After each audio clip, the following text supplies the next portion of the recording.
भागे हैं क्योंकि हम आज की रात, वो लोग बड़े भाग्यशाली हैं जो अपने घरों में आराम से सोए हुए हैं, क्योंकि अब सुबह का वक्त हुआ है। वो लोग जागेंगे, जाग करके मंदिरों में जाएंगे, देवी देवताओं के चरणों में बैठ करके पूजा भजन आरती करेंगे। हम सभी बड़े अभागे हैं क्योंकि हम आज की रात जागे हैं। वो निद्रा देवी अब हमारे पलंगों तक जाएगी और जब हमें वहां नहीं पाएगी तो देख लेना, अब हमें खोजती खोजती वो यहाँ चली आएगी। और एक बात बता दूं आप लोगों को, कथा के बीच में आप लोगों को एक बार नींद, बोलो ना, एक बार नींद जरूर आएगी। कह दो जय माता दी, एक बार और कहें जय माता दी। भैया सभी के नारियल चढ़ जाए तो इंद्र जी सभी को छींटे मार देना जल के, ठीक है ना? हाँ, एक बार और कहें जय माता दी। भैया पीछे बैठे हुए सभी कह दो जय माता दी। खूब कमा लो हीरे मोती, खूब कमा लो हीरे मोती, पर क्या करोगे भैया, कफन में जेब नहीं होती। जिंदगी की राह में हर चीज की खरीदारी है और आज इंसान पर केवल दौलत का नशा भारी है। संभल संभल, ये तो तुझे भी बेच डालेंगे, क्योंकि यहाँ के लोग तो कफन भी बेच देते हैं। शुक्र है कि दुनिया के बनाने वाले तू अभी पर्दे में है। अगर तू पर्दे से निकल करके बाहर आ जाए ना तो फिर तुझे भी बेच डालेंगे आज की ये दुनिया वाले। आज की दुनिया में क्या नहीं बिकता है, सब कुछ बिक जाता है। कंकड़ बिकते, पत्थर बिकते, मोला बिकते, मोली बिकते, राम बिकते, रहीम बिकते, मंदिर बिकते, मस्जिद बिकते और टके टके शिव शंकर बिकते। शुक्र है कि दुनिया के बनाने वाले तू अभी पर्दे में है। अगर तू पर्दे से निकल करके बाहर आ जाए तो फिर तुझे भी बेच डालेंगे आज की ये दुनिया वाले। ये मतलब का संसार है और मतलब के सभी रिश्तेदार हैं। यहाँ कौन किसी का होता है और धोखा भी दे देते हैं जिन पर भरोसा होता है, क्योंकि बाप बड़ा ना भैया और सबसे बड़ा भैया। कह दो जय माता की, एक बार और कहिए जय माता की। आप लोगों का ये ध्यान है कौन आ रहा है, किसने नारियल चढ़ा दिए, किसने नहीं चढ़ाए, उनको छोड़ दीजिए, आप मेरी तरफ ध्यान रखिए। अब माया से मोह को त्याग दीजिए। जब माँ अपने पुत्र को जन्म देती है तो माँ उसे अपने आंचल में छिपा लेती है, बड़ा ही लाड़ प्यार करती है, प्रेम करती है। चलना नहीं जानता तो उंगली पकड़ करके चलना सिखाती है और बोलना नहीं जानता है तो मीठी मीठी वाणी से बोलना सिखाती है। खुद गीले में सो जाती है मगर अपने लाडले पुत्र को वो सूखे में सुलाती है। एक बच्चा दौड़ा दौड़ा आता है, फिर छिपा लेती है, बड़ा ही प्रेम करती है। दूसरा भाई आता है, कहता है कि तुम दोनों हट जाओ, ये माँ तुम्हारी नहीं, ये तो माँ मेरी है। बचपन में सभी कहते हैं कि माँ मेरी है, माँ मेरी है, माँ मेरी है। अब जैसे जैसे वो बच्चे बड़े होते हैं वो बेचारी माँ बूढ़ी हो जाती है।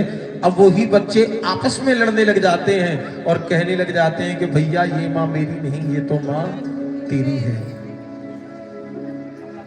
आप जमीन से जायदाद से तो बंटवारा कर सकते हैं, परंतु माता पिता एक ऐसे हैं जिनका बंटवारा नहीं होता। क्या दो जय माता की।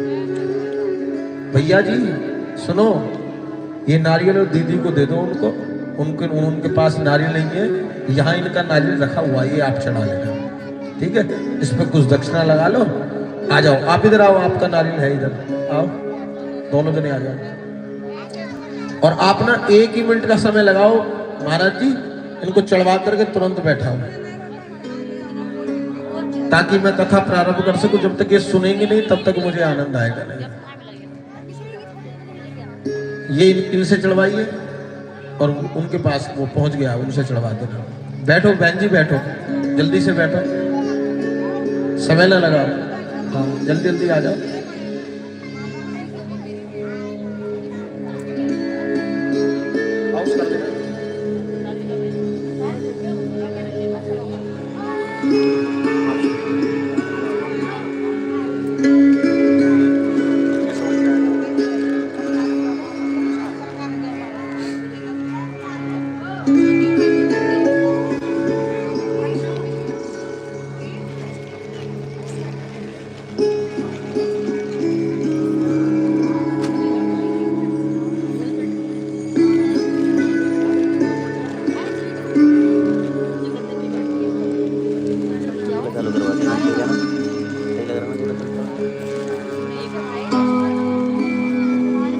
दीदी थोड़ा सा इधर होके बैठ जाओ, लाइव चल रहा है। फिर दीदी थोड़ा सा और, ये कथा है तारा रानी की। एक बार कह दो जय माता दी, एक बार और कह दो जय माता दी। आप भी कह दो जी जय माता दी, सभी मिलकर के कह दें जय माता दी। आप पीछे चले गए उधर, थोड़ा थोड़ा पीछे सर को, इधर आ जाओ, आके आ जाओ दोनों जन।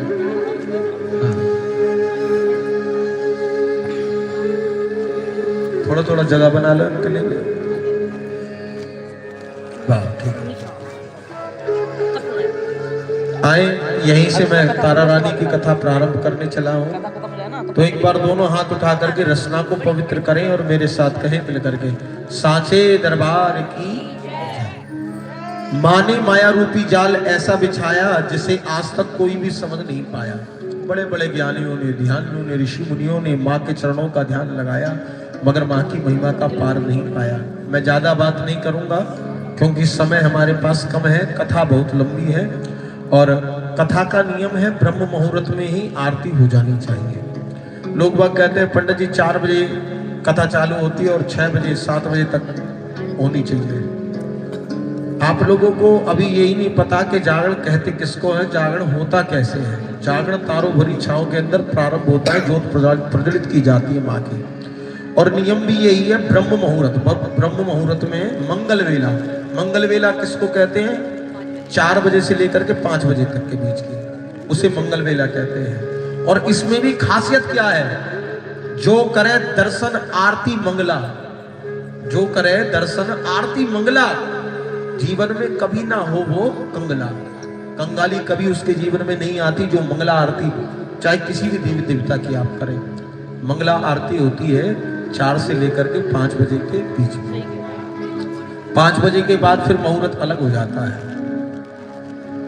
एक बार और मिल करके कहें जय माता दी। आप सभी आज की रात जागे हैं और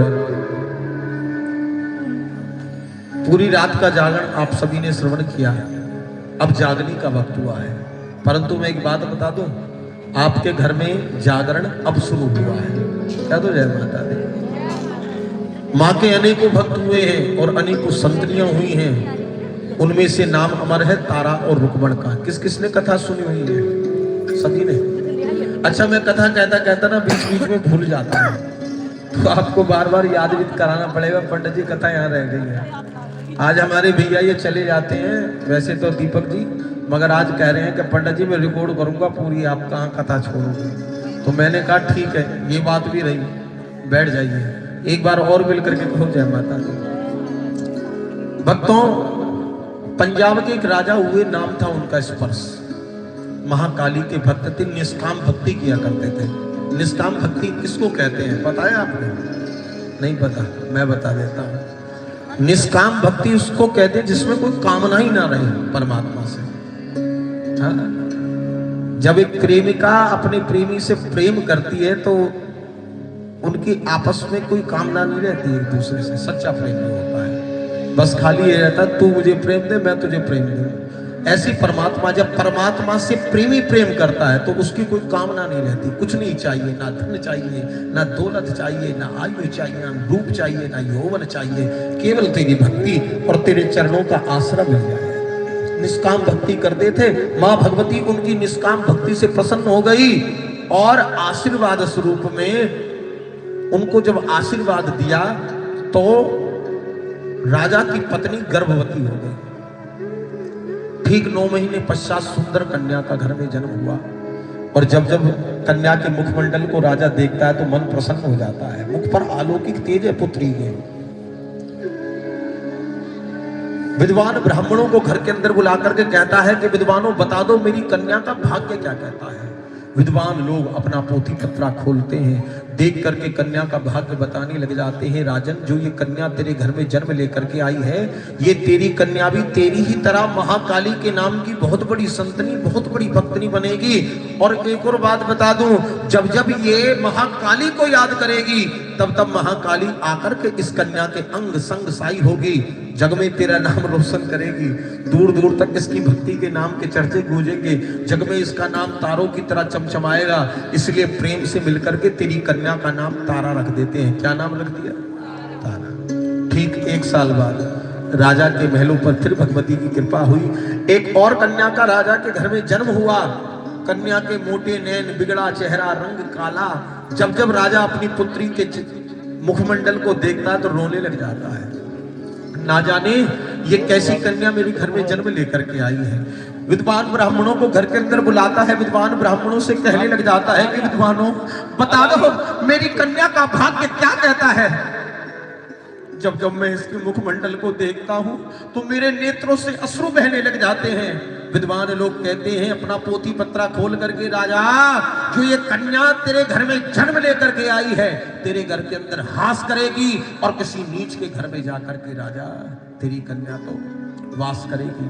अगर तू इस कन्या का लालन पालन अपने घर के अंदर करता है तो तेरे सारे कुल का सर्वनाश कर देगी। अब राजा ने इतनी बात सुनी, अपनी तलवार उठाई और अपनी ही पुत्री को मारने के लिए दौड़ पड़ा।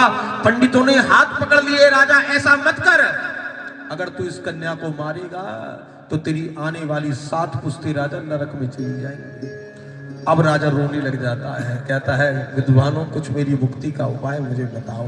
विद्वान लोग कहते हैं काम करना, एक लकड़ी का संदूक बनवा, सोने चांदी हीरे मोती से उसे जड़वा करके कुछ धन उसके अंदर रख, कन्या को अपनी लिटा नदी के अंदर बहा दे। कोई ना कोई बक्से को देखेगा बहता हुआ, लालच उसके मन में आएगा, बक्से को बाहर निकालेगा, राजन तेरी कन्या भी बच जाएगी और तू भी इसके मारने के पाप से छूट जाएगा। राजा ऐसा ही करता है, एक लकड़ी का संदूक बनवाता है, सोने चांदी हीरे मोती से उसे जड़वा करके कुछ धन उसके अंदर रख करके कन्या को लिटा करके नदी के अंदर बहा देता है। पानी के अंदर बहती चली जा रही है। माँ से कहती है, माँ अभी अभी मैंने जन्म लिया और मेरे पिता ने मेरा परित्याग कर दिया, ऐसा क्यों? मुझे क्यों त्याग दिया? या तो कोई पूर्व जन्म में मुझसे कोई पाप हो गया है जिसका कर्म फल आज मुझे भुगतना पड़ रहा है, क्योंकि कर्म गति तारे नहीं करे। ऊधौ कर्मन की गत न्यारी, सुंदर परपगुला को दीने कोयल कर दई कारी, शीतल जल जमुना को दीनो ना जाने सागर किसविद खारी, मूरख मूरख राज करे अब ये पंडित फिरे भिकारी। ऊधौ कर्मन की गत न्यारी, कर्मों की गति बड़ी ही विचित्र है। कह दो जय माता दी। एक बार और कही, बहती चली जा रही है, मां से फरियाद कर रही है कि मां देखो देखो देखो देखो देखो देखो कर्म गति न्यारी, बहती जाती है कर्मों की मारी। क्या बाबुल कसूर है मेरा, क्यों पत्थर हुआ दिल तेरा। नामे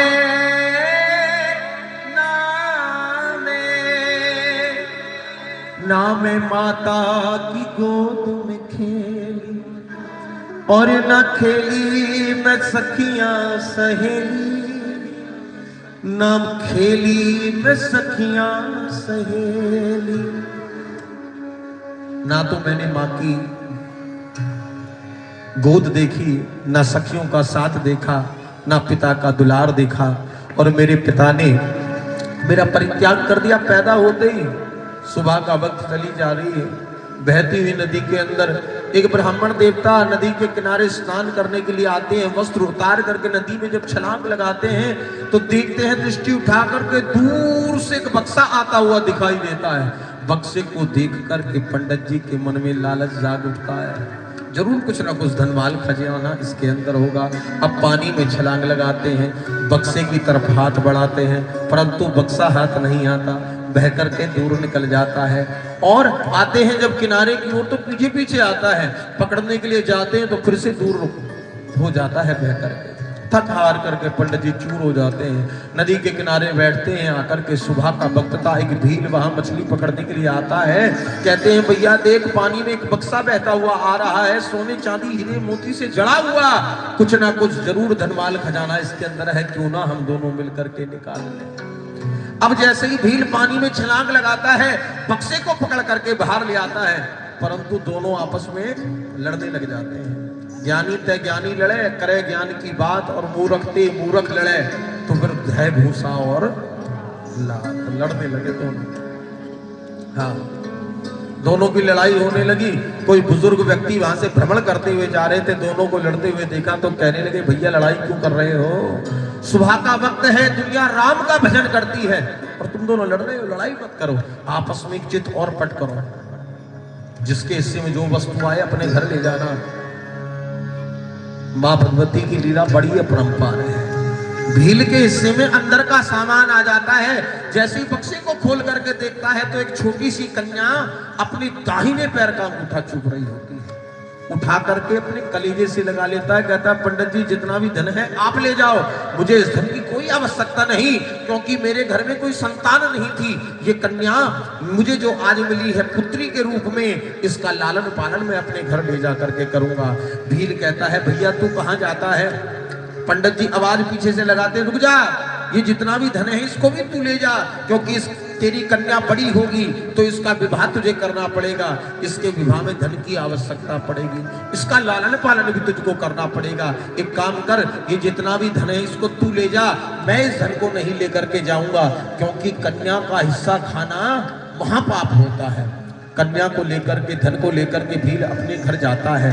अपनी पत्नी को जब आवाज लगाता है कि भाग्यवान देख आज मैं तेरे लिए क्या लेकर के आया हूं, तो देख करके ना पति की गोद में एक छोटी सी कन्या भीड़ के नेत्रों से अश्रु बहने लग जाते हैं, कहती है स्वामी ना जाने तुम रोज रोज किस किस का बच्चा उठा करके ना मेरी गोद में ला करके डाल देते हो, सुबह से शाम का वक्त हो जाता है, मैं उसको खिलाती हूँ, पिलाती हूँ, नहलाती हूँ, दुलाती हूँ और लाड़ दुलार करती हूँ।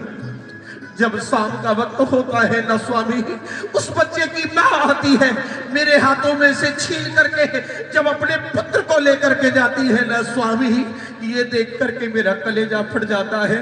ये जिस किसी की भी कन्या आप मांग करके या छीन करके लाए हो उसी को वापस कर दो ना।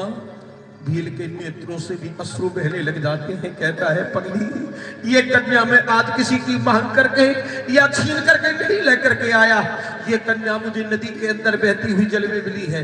ना पगली इसकी पिता का नाम जानता हूँ, ना माता का नाम जानता हूँ, ना इसका कुल जानता हूँ, ना गोत्र जानता हूँ। भाग्यवान मैं बस एक बात जानता हूँ, अब ये कन्या हमारी है और इसका लालन पालन हम दोनों को ही मिल करके करना है। अब कन्या को उठा करके भीलनी कलेजे से अपने लगाती है तो मां चमत्कार दिखा देती है। कहते हैं ना संत महंत भक्त लोग, अजगर करे ना चाकरी, वो पंछी करे ना काम, दास मलू का कह गए भैया सबके दाता राम। जो परमात्मा पर आश्रित हो जाते हैं, परमात्मा पर, जो माँ भगवती पर आश्रित हो जाते हैं, माँ कभी उनको भूखा नहीं रहने देती है। क्या तो जय माता दी। जब दांत नहीं थे तब दूध दियो, एक बच्चा माँ की कोख से जन्म लेता है तो मुख में उसके दांत नहीं होते, परमात्मा उसकी जरूरत पूरी करता है। कैसे करता है? माँ के दोनों स्तनों से दूध उतरने लग जाता है। जब दांत नहीं थे तब दूध दियो, अब दांत दिए हैं तो कुछ और भी दे दो।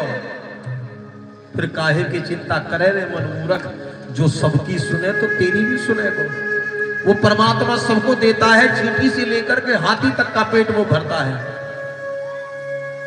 वो कन्या पानी में रुकती रुकती आती है, इसलिए उसको रुक को कहने लग जाते हैं, मिलकर के कन्या का नाम रुक्मण रख देते हैं। राजा की पहली कन्या कौन भक्तों?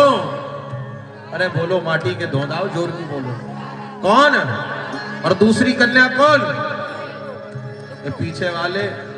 हाँ, प्रसाद जब मिलेगा तो जोर से चिल्लाएंगे भैया पहले हमको, जोर की कहो मैया। दूसरी कन्या कौन? रुक्मण।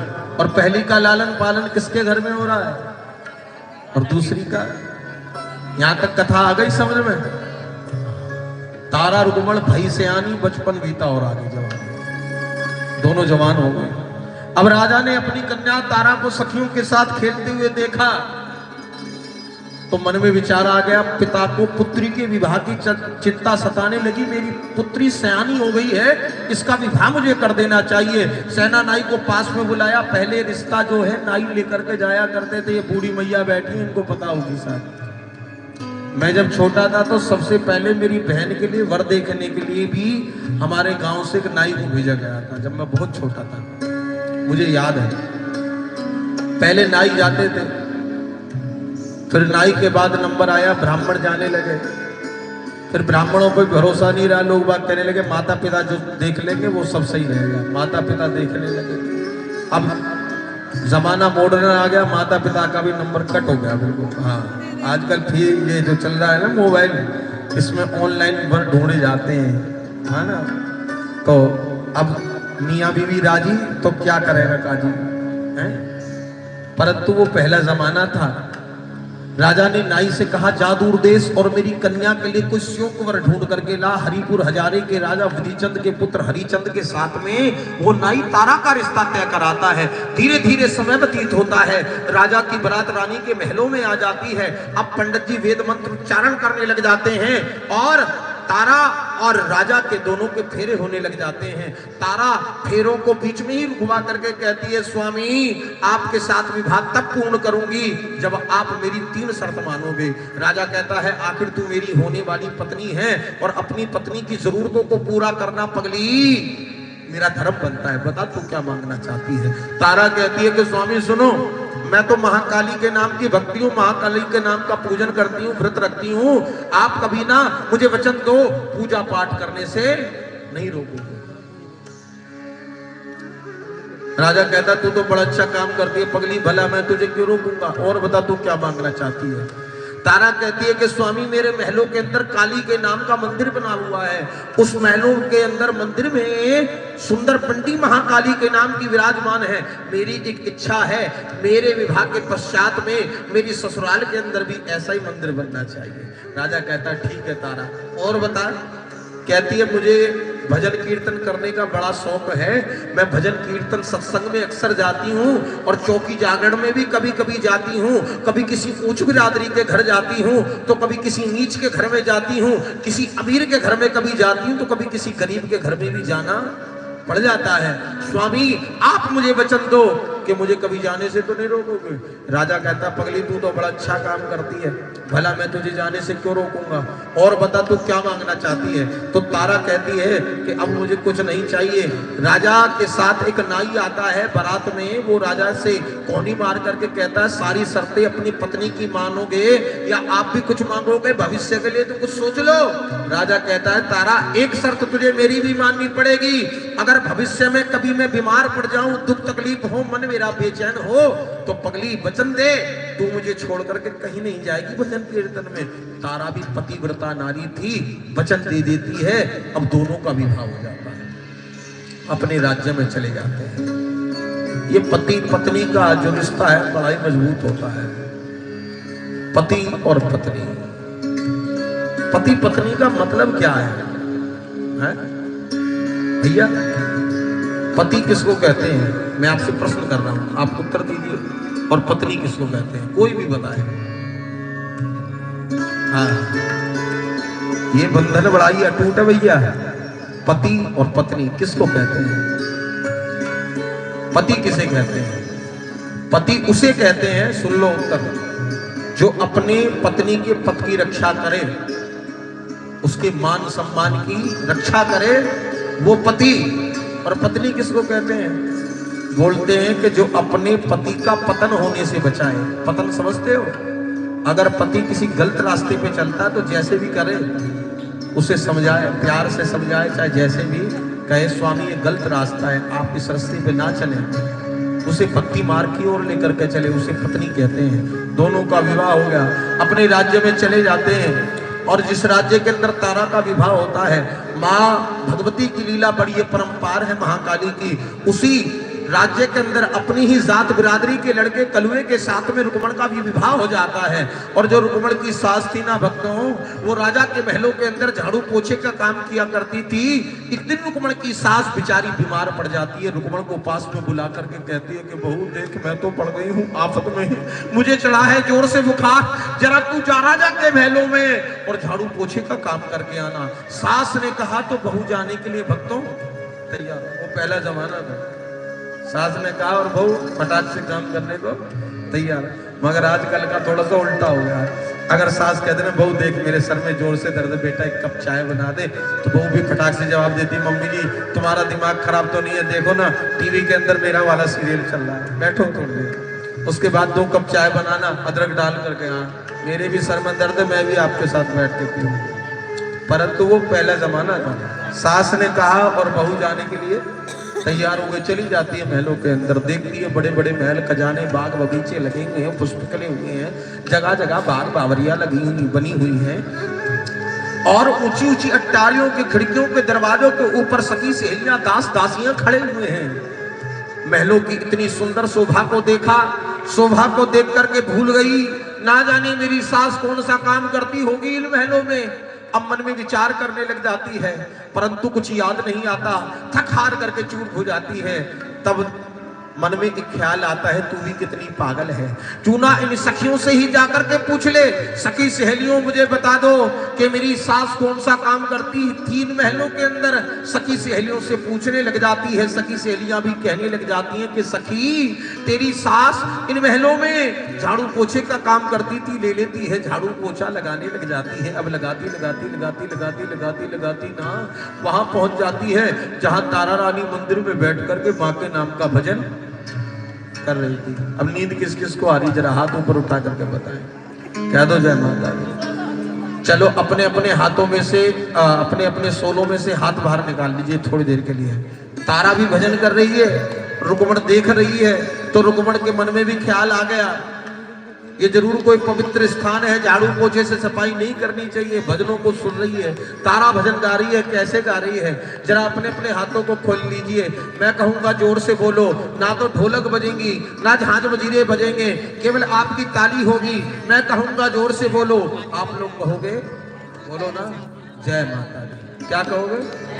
और देखो ताली जरूर बजानी है, हाँ ऐसे नहीं, ताल में। आओ मेरे साथ मिलकर के गाएं, अरे जोर से बोलो, सारे बोलो, जरा मिलकर बोलो, भाई पीछे वालों कुछ करके खा लो, जरा जोर लगा के, अरे जय माता दी, भाई जय माता दी। मेरी माँ भोली भर देती झोली, वो बाण गंगा पानी भी ठंडा, जय माता दी, अरे जय माता दी। वो चरण पादुका भाई कठिन चढ़ाई, माँ अर्धकवारी बड़ी लगती प्यारी, वो भवन रंगीला, वो शेर गपीला, भाई गुफा के अंदर माता का मंदिर, वो पिंडी रानी, वो जगकल्याणी, झोली भर देगी, दुखले हर लेगी। जरा जोर से बोलो, भाई हाथ उठा के, भाई हाथ उठा के और ताली बजा के, जरा जोर से बोलो, जरा मिलकर बोलो, जरा ऊंचा बोलो, अरे अम्मत बोलो, अरे अम्मत बोलो, अरे अम्मत बोलो, भाई अम्मत बोलो। जब मैं कह रहा था ना जोर से बोलो जय माता दी, आधे बोल रहे थे आधे नहीं बोल रहे थे, पीछे वाले कह रहे पंडित जी अपना कह रहे तू ही क्या है। हाँ अब मैं कह रहा हूँ कि अम्मत बोलो जय माता दी, तो वो भी कह रहे हैं जय माता दी। क्यों? थोड़ी देर के लिए सभी को माँ के नाम की मस्ती चढ़ गई थी, ऐसी ही मस्ती तारा को भी चढ़ी हुई थी। तारा माँ के नाम का भजन कर रही थी, रुक्मण ने देखा, देख करके समझ गई ये जरूर कोई पवित्र स्थान है, झाड़ू पोछे से सफाई नहीं करूंगी। एक तरफ रख दिया झाड़ू पोछा, बालों को अपने खोल लिया और बालों को खोल करके सीढ़ियों को साफ करने लगी। और सीढ़ियों को साफ करती करती करती करती मंदिर के थक हार करके जब चूर हो गई तो रुक्मण एक कोने में जा करके बैठ गई, दीवार के साथ कमर लगा ली, नेत्र बंद कर लिए। तारा की मधुर वाणी में सुंदर भजनों को सुनते सुनते सुनते सुनते सुनते सुनते रुक्मण को जोर से नींद आ गई। अब तारा रानी ने जब अपना भजन समाप्त किया तो बाहर बैठी स्त्री के मुख का तेज देख करके समझ गई ये मेरे पिछले जन्म की बहन है। आकर के उठाया, कहने लगी सुन हम दोनों बहनें हैं। रुक्मण कहती है कहाँ मैं इन महलों की नौकरानी, कहाँ आप इन महलों की रानी, हम दोनों बहनें कैसी हो सकती हैं। कहती है पगली हम दोनों ने एक ही पिता के घर में जन्म लिया, परंतु कर्म गति के कारण तेरा लालन पालन अलग हुआ और मेरा लालन पालन अलग हुआ।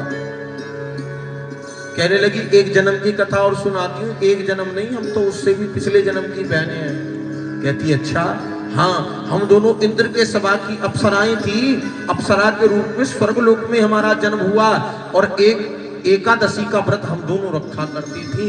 एक दिन इस भूलोक पर भ्रमण करने के लिए आई तो संध्या काल का वक्त हो गया। मैंने तुझसे कहा व्रत खोलने का समय है, पास में गांव के अंदर बाजार है, कुछ मुद्राएं ले जा और खाने योग्य वस्तु लेकर के आ जा पगली, जिसको खा करके हम अपना व्रत खोल सकें। कह दो जय माता दी। तू दौड़ी दौड़ी बाजार गई, तुझको भूख अधिक लगाई थी। हलवाई की दुकान के ऊपर सुंदर केसर, इलायची इत्यादि सुगंधित बनती हुई तूने खीर देखी, दो ने प्रसाद के ले लिए, एक तूने वहीं खा लिया, एक मेरे लिए सामने ला करके रखा। तो मैंने देखा आज एकादशी के दिन तूने अन्न ग्रहण किया है और क्रोध में आकर के मैंने तुझको श्राप दे डाला, नीचली, अगला जन्म तुझे छिपकली की योनि में मिलेगा, पूरी जिंदगी भर तू कीड़े मकोड़े खाती रहेगी, अगला जन्म तेरा फिर छिपकली की योनि में हुआ।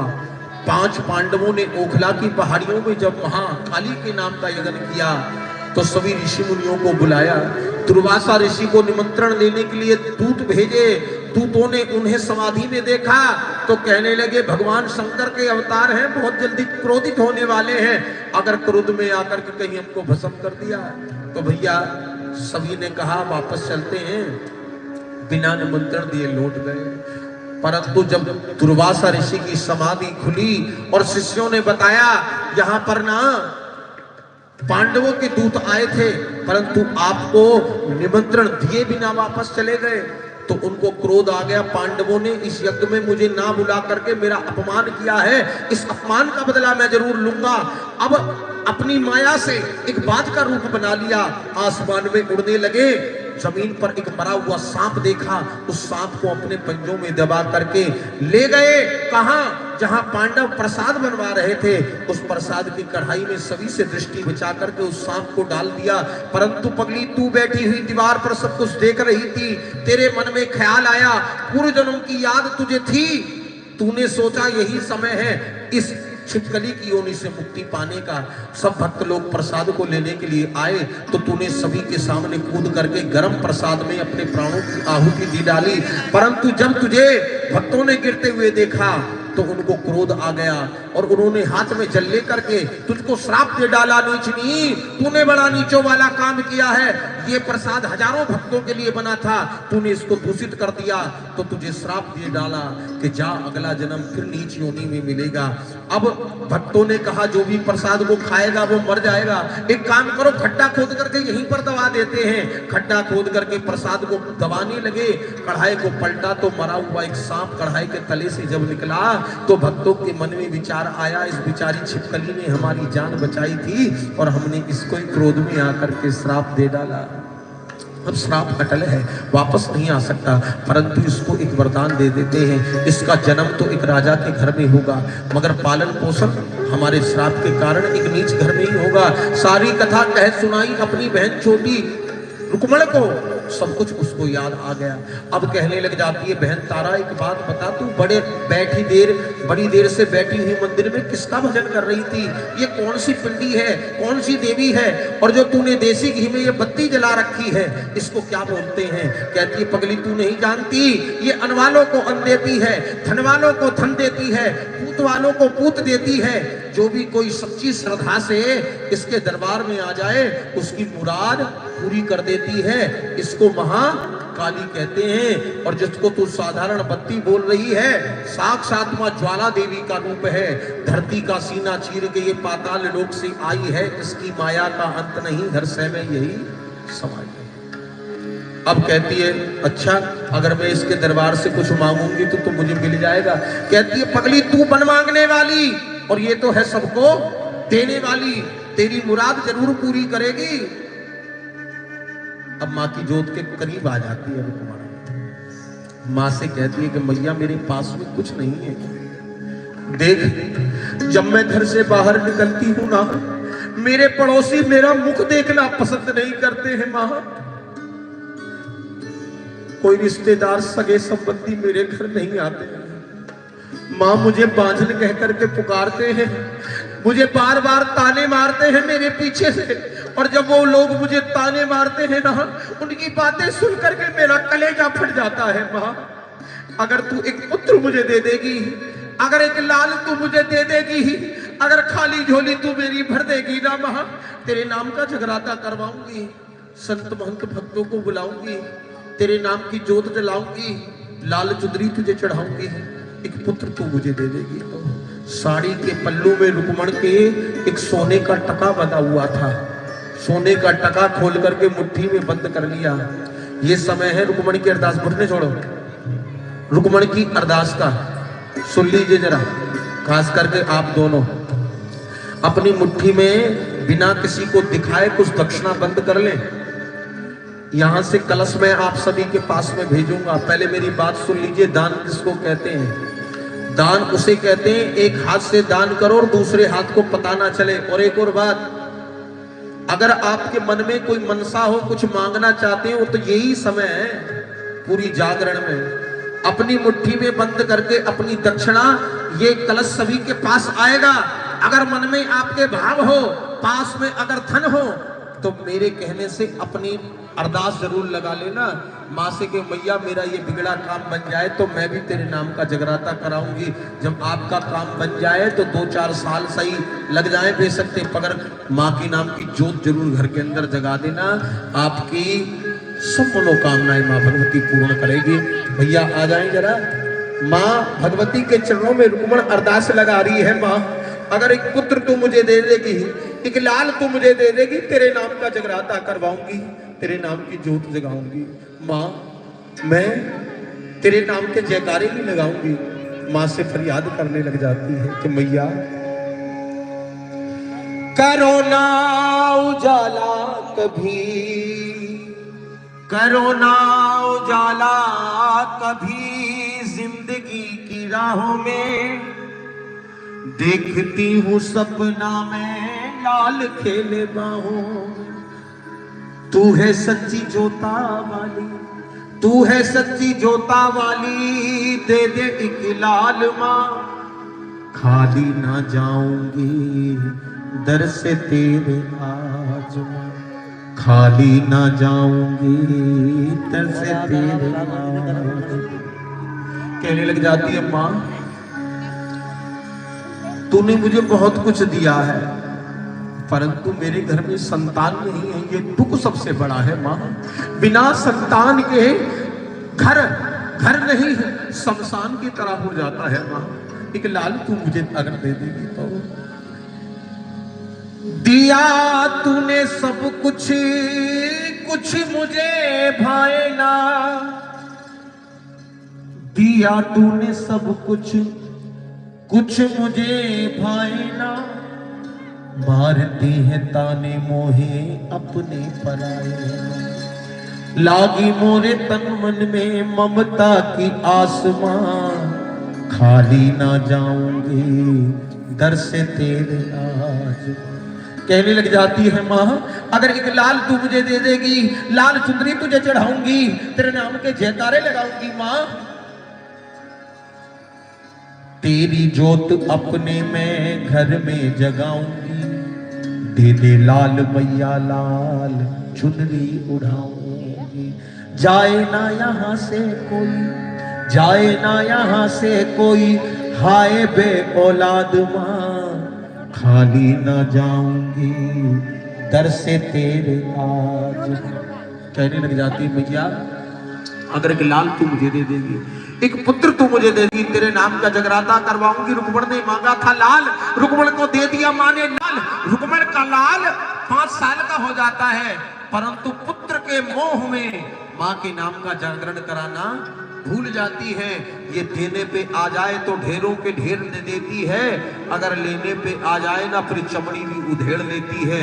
कहते हैं ना संत महंत लोग, दुख में सुमिरन सब करे और सुख में करे न कोई, जो सुख में सुमिरन करे तो दुख काहे को हो। माँ भगवती ने लांगुर वीर से कहा कि लांगुर वीर रुक्मण ने मुझसे लाल मांगा था, मैंने रुक्मण को लाल दे दिया। रुक्मण का लाल 5 साल का हो गया, मगर मेरे नाम का जागरण कराना भूल गई। तू जरा जा और जाकर के रुक्मण को याद करा करके आ। हनुमान जी ने पवन का वेग धारण किया, जाकर के रुक्मण के लाल को जोर से छाप लगाई। अब तो रुक्मण के पुत्र पुत्र को बुखार चढ़ आया, लेकर के पुत्र को गोद में अपनी वैद्यों हकीमों के पास जाती है, कहती है बता दो ना मेरे पुत्र को कौन सा रोग लग गया है, मगर उनको कोई मरज समझ में नहीं आता। अब थक हार करके चूर हो जाती है, रोती रोती अपनी बहन तारा के पास आकर के कहती है बहन देख करके बता दे, ना जाने मेरे लाल को कौन सी ऊपरी हवा लग गई है, ना कुछ खाता है ना कुछ पीता है, जरा देख करके तो बता दे मेरे पुत्र को कौन सा रोग लग गया है। नवज पकड़ती है तारा, सारा हाल समझ में आ जाता है, तेरे लाल को छोटी माता निकल आई है, पगली तुझसे गलती हो गई है, जिसको हिंदी भाषा में हम लोग चेचक भी कह देते हैं। अब याद करती है, याद कर ले 5 साल पहले की बात याद आती है तो रोने लग जाती है, कहती है सुन मैंने ना माँ के दरबार में खड़ी होकर के माँ से अरदास लगाई थी, अगर पुत्र तू मुझे दे देगी तो तेरे नाम का जगराता कराऊंगी। इस ये तो बड़ी भोली है, इस माँ ने तो मुझे पुत्र दे दिया मगर मैं अभागन माँ के नाम का जागरण कराना भूल गई। तो कहती है फिर पगली सोचती क्या है, माँ के नाम के डल तैयार कर और किसी भी भक्त मंडली को जा करके दे आ, कोई भी तेरे घर आकर के जागरण कर देगा, तेरा पुत्र सही हो जाएगा। अब दौड़ी दौड़ी डल लेकर के हाथ में भक्त मंडली के पास जाती है, भक्तों से कहती है माँ के नाम के डल स्वीकार करो, आपको आकर के मेरे घर महाकाली के नाम की जोत जलानी है। भक्त लोग कहते हैं तू ठहरी रुक्मण जात की नीचनी, तेरे घर में महाकाली के नाम की जोत जलेगी, तेरे घर में तो मांस मदरे का प्रसाद भी जोत को भोग लगाया जाएगा, हम तेरे घर नहीं आएंगे क्योंकि ना हम ना कोई भी मांस मदरे का सेवन नहीं करते, हमारा धर्म भ्रष्ट हो जाएगा। अब रोती रोती तारा के पास जाकर के दिल का हाल बताती है। तारा कहती है तू रोती क्यों है पगली, अपने घर जाकर के जागरण की तैयारी कर, तेरी बहन है ना तुझको वचन देती है तेरे घर में खुद आकर के जागरण करेगी। कह दो जय माता, एक बार और कह दो। अब रुक्मण घर जाती है, गाय के गोबर से आंगन को लेप करके चंदन की चौकी के ऊपर माँ के नाम का सिंहासन लगा लेती है, माँ के नाम की जोत जला लेती है। अब सोच में पड़ जाती है कब रात होगी, कब संत महंत लोग घर में आएंगे मेरे। इधर तारा रानी सेनानाई को बुला करके कहती है जिन भक्तों ने रुक्मण से मना किया है हम तेरे घर नहीं आएंगे, हमारा धर्म भ्रष्ट हो जाएगा, ये माँ के नाम के डल ले और जाकर के उन भक्तों को दे करके आ, और किसी को कुछ मत बताना, पहले डल दे देना, वचन में बांध लेना, बाद में बताना रुक्मण के घर जागरण है। अब नाई डल लेकर के जब भक्तों के पास जाता है, भक्तों ने सोचा महलों से नाई आया है, कोई किसी विशेष निमंत्रण को लेकर के आया होगा। जब नाई ने सभी को निमंत्रण दिया तो सभी ने निमंत्रण स्वीकार कर लिया। अब डल लेने के पश्चात में भक्त लोग कहने लगे ये तो बता दे भैया आज जाना कहाँ है। नाई कहता है आज की रात रुक्मण के घर महाकाली के नाम का जागरण है। अब भक्त लोग माथा पकड़ने लग जाते हैं, नाई तूने हमारा धर्म भ्रष्ट करा दिया, उसके घर में मांस मदरे का प्रसाद भोग लगेगा। नाई कहता है एक बात बताओ भक्तों, ना तो तुम्हारी तारा रानी स्वयं मांस मदरा का सेवन करती है, ना राजा मांस मदरे का सेवन करते हैं, और स्वयं तारा रानी रुक्मण के घर खुद जाएगी जगराते के अंदर। जब रुक्मण का धर्म भ्रष्ट नहीं होगा तो तुम्हारा कैसे हो जाएगा। कह दो जय माता जी। यहाँ पर गलती हो गई थोड़ी सी, कह दो जय माता जी। एक बार और कहिए। देखो मैं बताऊं आपको, मैं कथा कथा कहता कहता कभी कभी मुझे झपकी लग जाती है, ये माता रानी अपना आप ही कथा कहलवाती रहती है। एक बार और कहो जय माता की। पूरे दिन काम करते हैं, पूरी रात बैठ करके काम किया, ये समय ऐसा है, इस समय में नींद जरूर आती है। एक बार और कहिए जय माता दी। एक बार और कह दीजिए। कहाँ पहुंची थी कथा?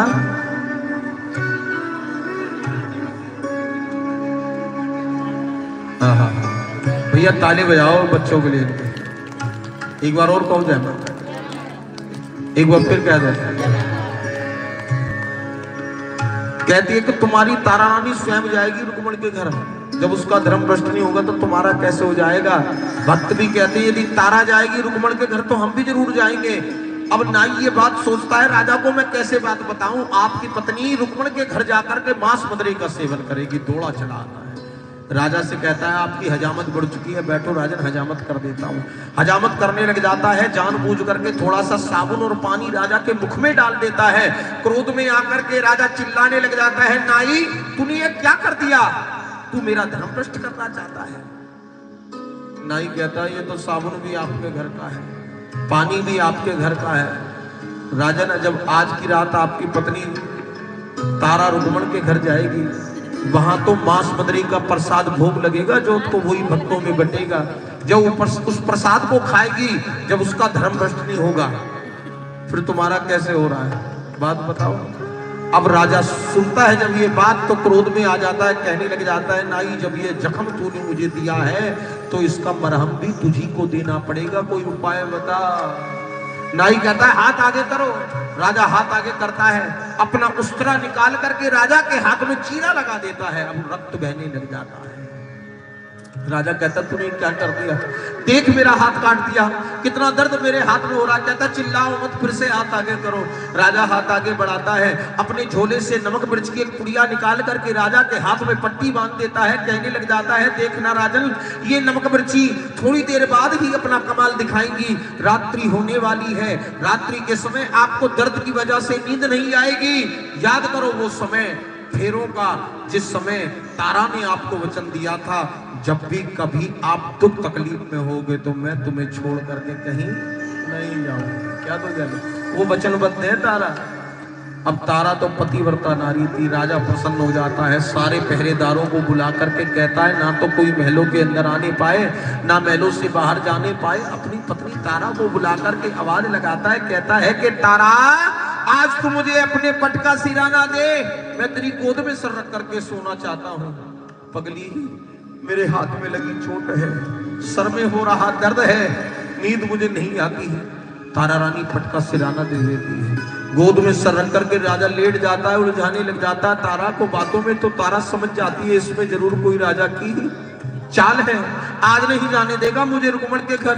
परंतु माँ मेरा तो वचन झूठा हो जाएगा, मैंने तो रुक्मण को वचन दे दिया कि पगली मैं तेरे घर में खुद जगराता करने के लिए आऊंगी। माँ को याद करती है कि माँ वचन दिए जागे में जाऊं, जागे ये राजा कैसे मैं जाऊं। जाए बिना भी रह नहीं पाऊं, तू ही बता दे मां कैसे मैं जाऊं। काली मैया अब तू आजा और मेरे वचन की लाज निभा जा। फिर मस्त पवन का झोंका आया और काली ने फिर खेल दिखाया। ठंडी ठंडी हवाएं चलने लगी, हल्की हल्की बूंदें पड़ने लगी। ठंडी हवाओं का झोंका जब राजा के महलों में आया, सारे पहरेदार सो गए, राजा को भी नींद आ गई। धीरे से अपना पैर बाहर निकाला, तारा ने हाथ में ले ली माला, जयमा जयमा जयमा करते हुए रुक्मण के घर की ओर दौड़ लगाने लगी। कृष्ण पक्ष का समय, अंधियारी रात्रि थी। एक कोने पर गली के खड़े हुए थे दो चोर। तारा को देखा, सोने चांदी के तारों से जड़ी हुई साड़ी और अनेक प्रकार सोने चांदी के हीरे मोती के आभूषण पहने हुए दौड़ी चली जा रही है।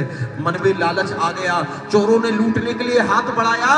चोरों को देख करके घबरा गई तारा, और तारा ने महाकाली को याद किया। महाकाली ने देर नहीं लगाई, पवन का रूप धारण किया और प्रकट हो गई। एक हवाओं का झोंका तारा की ओर जो गया, तारा का पल्लू उड़कर के चोरों की ओर जाता है। चोर पल्लू को पकड़ लेते हैं, इधर से तारा पल्लू को पकड़ लेती है। खैंचातानी होने लग जाती है। खैंचातानी में पल्लू फटकर के चोरों के हाथ जब आता है तो दोनों जमीन पर गिर पड़ते हैं। तारा यही मौका जान करके दौड़ लगाती है रुक्मण के घर की ओर, तो पैर की पजेब खुल करके वहीं चोरों के पास गिर जाती है और दौड़ती दौड़ती दौड़ती दौड़ती दौड़ती दौड़ती तारा पहुंच जाती है। कहां? दरवाजे बंद कर दिए जाते हैं। कहती है रुक्मण जल्दी आ जा। माँ के नाम का पूजन पहले कराती है। गौरी गणेश जी का पूजन वेद मंत्रों से माँ के नाम की जोत जगाती है। ढोलक झांझ मजीरों के मृदंगों के क्षणों के ऊपर भजन गूंजने लग जाते हैं। आधी रात बीत जाती है।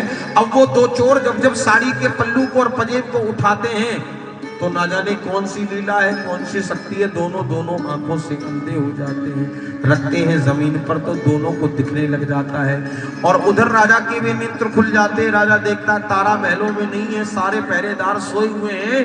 क्रोध में आकर के तलवार अपनी उठाता है और दौड़ लगा देता है रुक्मण के घर की ओर। वही दो चोर मिलते हैं, पूछता है कि तुम कौन हो? कहते हैं कि हम तो चोर हैं, आप बताओ। राजा कहता है मैं चोरों का सरदार। चोर कहते हैं सरदार जी थोड़ी देर पहले आ जाते ना तो सोने चांदी से लथपथ एक बादल गुजर करके गया था, मिलकर के लूट लेते। जितना भी धनमाल खजाना था उसे आपस में आधा आधा बांट लेते। परंतु देखो ये साड़ी का पल्लू और पजेब हमारे हाथ लगे हैं। जब जब हम इन दोनों को उठाते हैं तो दोनों नेत्रों से अंधे हो जाते हैं। राजा देखता है पत्नी के साड़ी के पल्लू को, पजेब को तो पहचान जाता है। क्रोध में आकर के तलवार अपनी उठाता है, दोनों का शीश काट देता है। खून से सनी हुई तलवार लेकर के पहुंच जाता है रुक्मण के घर के बाहर। आंखें क्रोध से लाल है, दरवाजा बंद है। अंदर महाकाली के नाम के जयकारे गूंज रहे हैं, परंतु दरवाजे के बाहर एक छोटा सा छेद बना हुआ है। उस छेद में से राजा झांक करके देखता है। तारा रुक्मण से कह रही है रुक्मण जल्दी आजा, माँ के नाम के डल ले ले और माँ को अर्पित कर दे, माँ के डल चढ़ा दे। तू भी प्रसाद ले और मुझे भी प्रसाद दे दे, क्योंकि सुबह होने वाली है। मेरा पति अगर जान गया तो मेरी जान को आफत हो जाएगी। पति नहीं जागना चाहिए। परंतु उसे क्या पता कि तारा का पति तो बाहर से सब कुछ देख और सब कुछ सुन रहा है। तारा रानी डल चढ़वा रही है रुक्मण से। आप दोनों भी उठ करके आए, पहले डल चढ़ाएं। माँ भगवती यहाँ आपका जागरण स्वीकार कर रही है। एक बार जोर से ताली बजा दो, बोलो सच्चे दरबार की।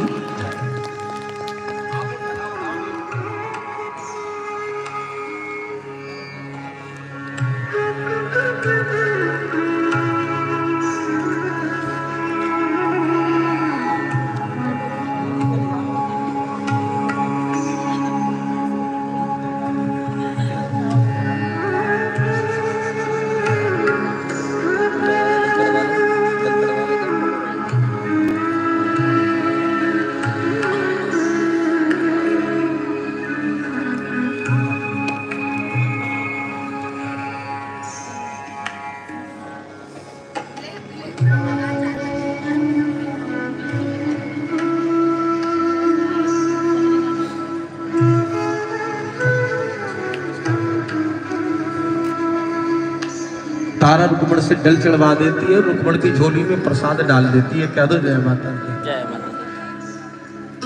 और कहती है ला मुझे भी प्रसाद दे दे। रुक्मण भी तारा की झोली में प्रसाद डाल देती है। प्रसाद किस चीज का है भक्तों? हाँ, मांस और मदिरा।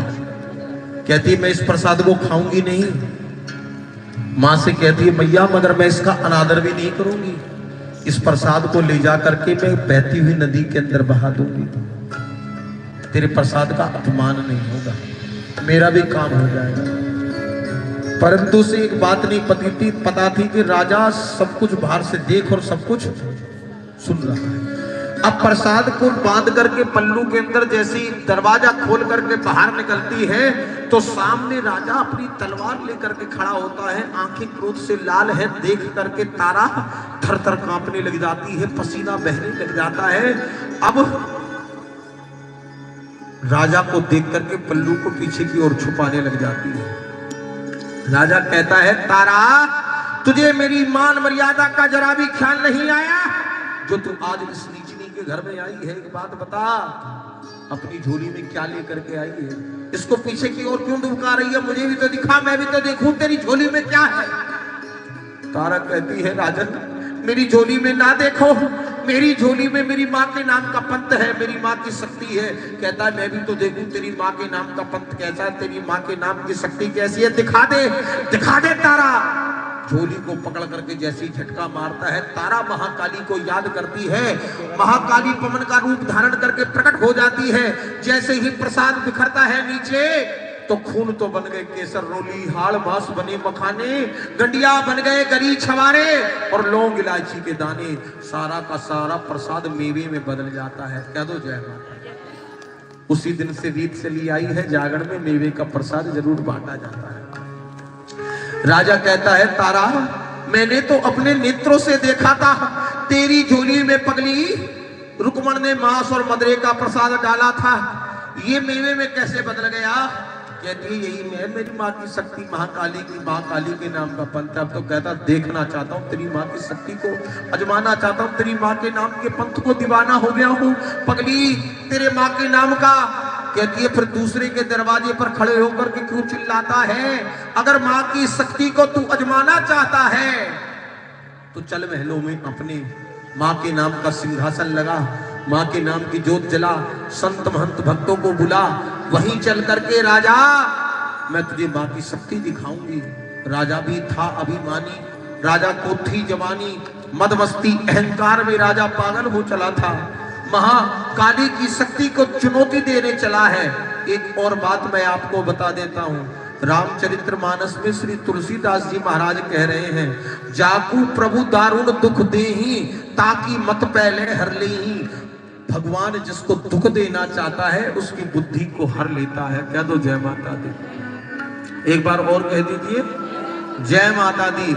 आज राजा माँ के नाम का सिंहासन लगा लेता है, माँ के नाम की जोत सजा लेता है, संत महंत भक्तों को बुला लेता है, ढोलक झांझ मजीरों के मृदंगों के छेड़ों को ऊपर माँ के नाम के भजन गूंजने लग जाते हैं। क्या तो जय माता दी, एक बार और कहो जय माता दी। अब राजा कहता है तारा कहाँ है तेरी महाकाली, कहाँ है तेरी माँ? बुला अपनी माँ को जो खून को केसर रोली, हाड़ मांस को मखाने, गड्डियों को गरी छवारे, तारा जो बनाती है लौंग इलायची के दाने, बुला अपनी माँ को। अब तारा रोने लग जाती है, माँ की जोत के पास जाकर के माँ से बातें करने लग जाती है। माँ अगर तू आज नहीं आई तो भरी सभा के अंदर ना मेरी लाज चली जाएगी, लोग मुझको झूठी कहने लग जाएंगे। माँ तुझको आना पड़ेगा, जलवा अपना दिखाना पड़ेगा, क्योंकि राजा मेरी भक्ति की परीक्षा लेना चाहता है, मां तेरी शक्ति को आजमाना चाहता है। ये राजा नहीं बोल रहा, राजा से राजा का अहंकार बुलवा रहा है। कोई ऐसा चमत्कार दिखा दे जगदम्बे जिससे राजा का अहंकार चूर चूर हो जाए। आंसू भर के जैसे ही माँ के चरणों में शीश झुकाती है तो आंसू जोत के पास गिर जाते हैं। अब माँ से रहा नहीं जाता, माँ का सिंहासन हिल जाता है, माँ को याद आ जाती है। आज आकाश के अंदर बादल गरजने लग जाते हैं, बिजलियां जोरों से कड़कने लग जाती हैं, हवाएं जोरों से चलती हैं, इस जोत की लपटें ऊंची उठती हैं। इसी जोत में से एक जोत निकल करके ना अब तारा के रोम रोम में समा जाती है, तारा बालों को खोल करके झूमने लग जाती है, ऊंची आवाज में चिल्ला करके कहती है राजा क्या तू अभी भी माँ की शक्ति को आजमाना चाहता है? राजा कहता है हाँ तारा, कहाँ है तेरी माँ, कहाँ है तेरी माँ की शक्ति? बुलाना, बुला अपनी माँ को जो खून को केसर रोली, हाड़ मांस को मखाने, गड्डियों को गरी छबारी जो बनाती है लौंग इलायची के दाने। तारा कहती इतना आसान नहीं है, पहले बलिदान करना पड़ेगा तुझको। कहता है क्या बलिदान करूं? बोलती है संसार में सबसे अधिक प्रेम तू किस चीज से करता है? कहता है एक मेरा प्राण प्यारा बेटा सुंदर, और पगली एक मेरा नीला घोड़ा जिसके ऊपर बैठ करके मैंने हजारों जंग फतेह की हैं। तो कहती है खड़ा खड़ा मुंह क्या देख रहा है, जाना फिर तबेले में घोड़े का शीश काट करके लेकर के आ। राजा मन में विचार करता है भला मेरे घोड़े ने तारा का क्या बिगाड़ा, मेरे घोड़े को क्यों मरवाना चाहती है? फिर मन में ख्याल आता है रानी बड़ी चालाक है, अगर भरी सभा में तारा से मना कर दूंगा तो तारा की जीत और मेरी हारना नहीं चाहता था। राजा था अभिमानी, राजा को थी जवानी, मदमस्ती अहंकार में राजा पागल हो चला था। कहते हैं ना जिसके अंदर मैं होती है उसके घर में माँ नहीं आती है, जिसके अहंकार जिसके मन में होता है परमात्मा उसके घर कभी नहीं आते हैं। कहते हैं ना माँ से मंदिर जहाँ हिंदू लोग जाते हैं, माँ से मस्जिद जहाँ मुस्लिम लोग जाते हैं, माँ से मरियम क्रिश्चियनों की देवी, माँ से मोहम्मद उन मुसलमानों के देवता, माँ से ही मसीहा, माँ से मीरा, माँ से मोहन, माँ से मंदिर, माँ से मस्जिद, माँ से देखो धाम बने, माँ से ही वो मक्का और माँ से ही मदीना, माँ से देखो नाम बने, राम को देखो श्याम को देखो, अक्सर माँ ही आता है।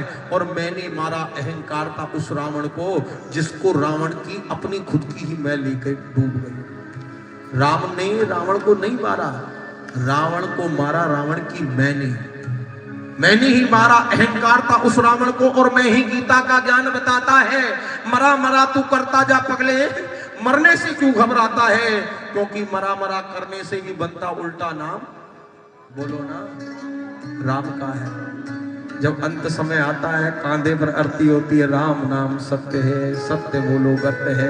अंतिम यात्रा जहां जाकर के आदमी अपनी पूरी करता है, उसे हम क्या कहते हैं? उस स्थान को मरघट। और मरघट में कौन निवास करती है? महाकाली।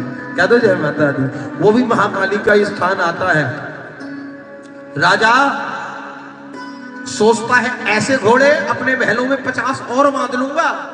दौड़ा दौड़ा जाता है, घोड़े का शीश काट करके तारा के सामने पटक देता है। ये ले तारा, ऐसे घोड़े मैं अपने महलों में 50 और बांध लूंगा। कहती है किसी दूसरे के लाल को मार करके तू माँ की शक्ति को आजमाना चाहता है? किसी दूसरे जीव की हत्या करके तू माँ की शक्ति को देखना चाहता है? इतना आसान नहीं है राजा, क्योंकि दुख अपने का होता है, पराये का नहीं होता।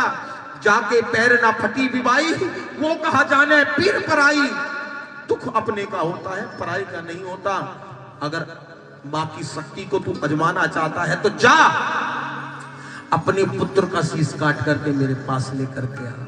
अब राजा के पैरों से जमीन खिसकने लग जाती है, सोच में पड़ जाता है, भरा मेरे पुत्र ने तारा का क्या बिगाड़ा? मेरे पुत्र को क्यों मरवाना चाहती है? अरे अपने पति के हाथों पुत्र की हत्या कराना चाहती है, कहीं पागल तो तारा न हो गई है। फिर मन में ख्याल करता, रानी बड़ी चालाक है, मेरी परीक्षा ले रही है। इसको पता है कि मैं पुत्र से अधिक प्रेम करता हूँ, पुत्र के शीश को नहीं काट सकता। परंतु जब मैं अपने पुत्र को बुलाऊंगा, मेरा पुत्र मेरी आवाज सुनकर के दौड़ा चला आएगा। जैसे ही पुत्र का शीश काटने के लिए खंडा तलवार अपनी उठाऊंगा, तारा के अंदर माँ की ममता है, भरी सभा में हाथ पकड़ लेगी, स्वामी मेरे पुत्र को ना मारो। तारा की हार हो जाएगी और मेरी, परंतु उसे नहीं पता ये तारा नहीं बोल रही, तारा के तो रोम रोम में समाई हुई महाकाली बुलवा रही है। राजा अपने पुत्र को अब आवाज लगाता है, बेटा सुंदर, बेटा सुंदर। पुत्र आवाज को सुनते ही तोतली जुबान से जी पिताजी कहता हुआ जैसे ही राजा के समीप आता है, राजा अपनी तलवार हाथ में उठा करके हाथ घुमाता है तो पुत्र का शीश कट करके नहा अब अलग गिर जाता है। पुत्र का शीश देख करके राजा जोर जोर से रोने लग जाता है, तारा तूने मुझसे ये क्या करवा दिया? मेरा ही पुत्र मेरे हाथों से मरवा दिया, इतना बड़ा इम्तिहान मेरा ना ले। नहीं देखना आप तेरी माँ की शक्ति को, नहीं आजमाऊंगा तेरी माँ की भक्ति को। मेरा पुत्र मुझे वापस कर दे पगली, मेरा लाल मुझे वापस कर दे। अब देख तारा, कोई मेरी चिता को ना अग्नि देने वाला भी नहीं रहा। अब तो पगली कोई मेरे मुख में गंगा जल डालने वाला भी नहीं रहा। तारा अब कोई मुझको ना पिता कहने वाला भी नहीं रहा। मेरा पुत्र मुझे वापस कर दे, नहीं आजमाऊंगा तेरी माँ की शक्ति को, नहीं देखूंगा तेरी माँ की भक्ति को। कहती है राजा अब जितने आंसू तू बहाएगा उतना माँ के करीब आ जाएगा। अगर माँ की शक्ति को तू देखना चाहता है, पुत्र को जीवित देखना चाहता है, तो जैसा मैं कहती हूँ वैसा कर ले। राजा कहता है आज तू जो भी कुछ कहेगी मैं कर गुजर जाऊंगा। तो कहती है तलवार उठा धरती में से हाथ के अंदर और अपने पुत्र के शीश के छोटे छोटे टुकड़े कर, घोड़े के शीश के टुकड़े कर, चढ़ा दे पतीले में, रख दे चूल्हे पर, लगा दे लकड़ियां, अग्नि प्रज्वलित कर दे। मरता भला क्या नहीं करता। राजा पुत्र के शीश के छोटे छोटे टुकड़े करता है, घोड़े के शीश के टुकड़े करता है, चढ़ा देता है पतीले में, रख देता है चूल्हे पर, लगा देता है लकड़ियां। कहता है तारा इन लकड़ियों के नीचे आग मैं नहीं लगाऊंगा पगली, इन लकड़ियों में आग तू लगाएगी। अगर इन लकड़ियों में आग मैं लगाता हूं ना तारा, तो फिर ये जमाने में रीत चल जाएगी और कोई भी पिता अपने हाथों से अपने पुत्र की चिता को अग्नि देना नहीं चाहता है पगली, अग्नि देना नहीं चाहता है। इन लकड़ियों में आग तू लगाएगी, क्योंकि देख पति का धर्म होता है कमा करके लाना, पत्नी का धर्म उसको बना करके खिलाना होता है, चूल्हा जलाना तेरा धर्म है। लकड़ियों में आग तू लगाएगी। आग लगाने के लिए हाथ बढ़ाता है। जैसे ही हाथ बढ़ाती है तारा, आग लगाने के लिए हाथ पकड़ लेता है। किसी माचिस की तिल्ली से आग नहीं लगाएगी। बुला अपनी माँ को जो खून को केसर रोली, हाड़ मांस को मखाने, गड्डियों को गरी छवारे तारा, जो बनाती है लौंग इलायची के दाने। तारा महाकाली से कहती है, महाकाली आ आकर के मेरी लाज बचा ले, चामुंडा आ आकर के अपना जलवा दिखा दे, हे ज्वाल पे आ अगम की जोत जला। इसी जोत में से एक जोत निकल करके अब पतीले को टकराती है। राजा की आंखों पर अज्ञान का पर्दा डरा हुआ है, अहंकार का पर्दा है, राजा कुछ देख नहीं पाता और सारा का सारा प्रसाद छड़ भर के अंदर बन करके तैयार हो जाता है। कहता है, देख ले तारा, अभी तो लकड़ियों में आग तक नहीं लगी, इनमें धुआं तक नहीं निकला और तू कहते तेरी मां सच्ची है। मुस्कुरा करके तारा कहती है, पहले जाकर के पतीले का ढक्कन तोड़ता राजा। राजा पतीले का ढक्कन हटाता है, मांस का प्रसाद बन करके तैयार हो जाता है। राजा देखता क्या है, छोटी सी जोत पतीले में घूम रही होती है, सारा प्रसाद बन करके तैयार है। राजा कहता है, मान गया तेरी मां की शक्ति को, पहचान गया तेरी मां की भक्ति को। तारा तू जीती और मैं, मेरा पुत्र मुझे वापस कर दे, मेरा लाल मुझे वापस कर दे। कहती है, पहले 5 दोने प्रसाद के बाहर निकाल। 5 दोनों का क्या करेगी? कहती है, कहता है राजा, 5 दोनों का क्या करेगी ये बता। कहती है, जैसा मैं कहती हूँ वैसा कर, वरना पुत्र को जीवित नहीं देख पाएगा। 1 दोना जोत को भोग लगा दे, भोग लगा दो भैया, 1 दोना जोत को भोग लगा दे। राजा 1 प्रसाद का दोना जोत को भोग लगा देता है। अब कहती है, 1 प्रसाद का दोना तुझको खुद खाना पड़ेगा। अब राजा के हाथ में पुत्र के मांस के टुकड़े, घोड़े के मांस के टुकड़े, भला राजा कैसे खाए। एक मुर्गी उठाता है, मुख में अपने डालता है, नेत्रों से आंसू जर्जर बहने लग जाते हैं। तारा तू मुझसे क्या करवा रही है? मेरा ही पुत्र मेरे हाथों से मरवा करके मुझी को खिला रही है, इतना इम्तिहान मेरा ना ले। दूसरी मुर्गी उठा करके मुख में डालता है, बेटे के कान की बाली आकर के राजा के दांतों में अटक जाती है। अब तो राजा क्रोध में आकर के ना एक ही बारी में सारे प्रसाद को खा जाता है। अब राजा के नेत्रों से आंसू जर्जर बहने लग जाते हैं। जो आंसू राजा की झोली में गिरते हैं वो मोती बन जाते हैं। घुटने टेक देता है, तारा के सामने मोती भी बिखर जाते हैं। फिर उन मोतियों को पकड़ने के लिए राजा अपना हाथ आगे बढ़ाता है, परंतु मोती हाथ नहीं आते, क्योंकि जो अपना था वो अब अपना होकर के नहीं रहा था। राजा कहता है, तारा मेरा पुत्र मुझे वापस कर दे, मेरा लाल मुझे वापस कर दे। नहीं देखूंगा तेरी मां की शक्ति को, नहीं अजमाऊंगा तेरी मां की भक्ति को। तारा मेरा पुत्र मुझे वापस कर दे, मेरा लाल मुझे वापस कर दे। कहती है, पूरी पूरी रात केवल तूने किया अपने पुत्र को ही याद। राजा तू बड़ा स्वार्थी है, तुझे घोड़े की याद नहीं आई? उठा पहले तीसरा दोना जाकर के देख, तबेले में तेरा घोड़ा तुझे जीवित मिलेगा। राजा प्रसाद का दोना उठा करके कपड़े से ढक करके तबेले में राजा दौड़ा चला जाता है, तो वहां क्या देखता है? घोड़ा जीवित खड़ा होता है। घोड़े को देख करके राजा का मन प्रसन्न हो जाता है, महाकाली के नाम का जयकारा लगाता है। एक बार आप भी जयकारा लगाओ, बोलो कालका मैया की। अब जैसे प्रसाद के ऊपर से कपड़ा हटाता है, मांस का प्रसाद हलवे में बदल जाता, चने में बदल जाता है, क्योंकि घोड़ा मांस नहीं खाता। प्रिय भोजन चना, चना खा करके सड़क के ऊपर सरपट सरपट दौड़ता है। अब दौड़ा चला आता है, कहता है, तारा मेरा घोड़ा मुझे मिल गया, पगली पुत्र भी वापस कर देना।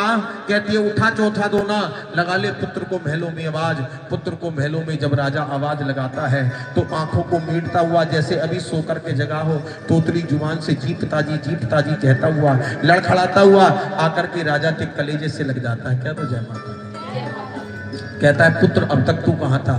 कहता है, ये जगत की जननी, जगत की वाली, जगदम्बे, जगत माता आई थी, अपनी गोद में बैठा करके अपनी लोक में ले गई थी। पिताजी अगर थोड़ी देर और आप अपना धैर्य ना त्यागते तो माँ आपको दर्शन देने के लिए आ रही थी। राजा महाकाली के नाम का जयकारा लगाता है, बोलो कालका मैया की।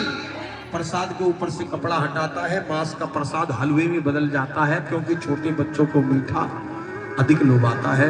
उसी दिन से रीत चली आई है, जगराते में हलवे छोले का प्रसाद भी जरूर बनाया जाता है। अभी आप देखना, सुबह के समय जब प्रसाद बंटवाओगे हलवे छोले का, तो दूर दूर से गलियों में से छोटे छोटे बच्चे आएंगे। एक अंकल के पास जाकर के कहेंगे, अंकल अंकल मुझको प्रसाद नहीं मिला। एक दोना लेंगे, एक अपनी जेब में छिपा लेंगे, फिर दूसरे अंकल के पास जाकर कहेंगे, अंकल अंकल हमको तो प्रसाद ही नहीं मिला, क्योंकि बच्चों को मीठा लुभाता है। राजा कहता है, 5वां दोना किसका है? तारा कहती है, मैंने भी की है सेवा, मुझे भी मिलेगी माँ के चरणों से मेवा, इसको मैं ग्रहण करूंगी। अब राजा अपना अहंकार त्याग करके भगवती के चरणों में शीश झुकाता है तो माँ कन्या का रूप धारण करके प्रकट हो जाती है, जो अब आप लोग कन्या पूजन करेंगे। कह दो जय माता दी। कहती है मांग ले राजा, मैं तेरी भक्ति से प्रसन्न हूं, तू क्या मांगना चाहता है? राजा कहता कुछ नहीं चाहिए मैया, अब मेरी आशा कोई जीवन में शेष नहीं रही, परंतु एक वरदान दे दो, जहां कहीं भी कलयुग में जगराता हो और उसमें जब तक तारा रानी की कथा ना सुनाई जाए तो आप जागरण स्वीकार ना करें। माँ तथास्तु कह करके अंतर ध्यान हो जाती है और यहीं पर कथा विराम लेती है। एक बार मिलकर के कहते हैं जय माता दी। शक्ति के 3 गुण हैं, सत्य, रजस और तमो। इन्हीं 3 गुणों को तिगना करने पर हमें एक 9 की संख्या प्राप्त